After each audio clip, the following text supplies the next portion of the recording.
BrainWise is a 6-session group-based program to educate older adults about brain health, brain aging, and dementia, and to try and teach them about modifiable risk factors and to make a plan for improving their own brain health and reduce their risk factors for dementia. My mother had Alzheimer's, my grandmother had, they called it familial dementia. And so watching both of these women slowly decline absolutely terrifies me.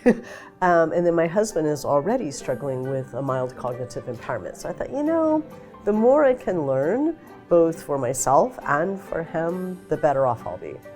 Many people feel understandably very worried about brain health and dementia. People feel like the situation might be hopeless or that it's just sort of genetically predetermined, and people feel very scared and sometimes paralyzed.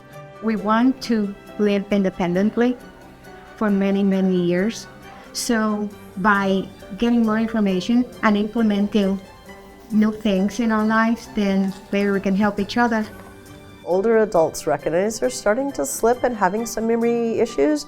You can feel really isolated and you can feel really embarrassed. It's something my husband and I have talked about a lot. And so I think being able to do it in community gives you a sense of, it's not just me. I'm not in this by myself.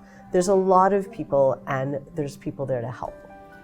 I think a lot of people don't know that speech therapists also work on cognitive therapy, memory, attention, executive functions.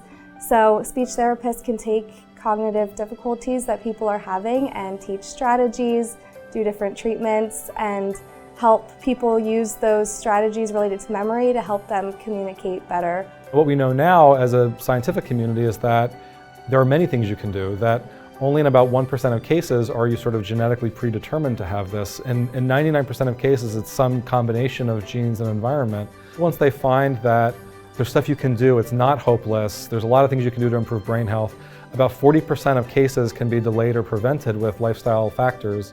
Once we sort of tell people the good news, they're maybe hooked and are open to coming back for more of the sessions.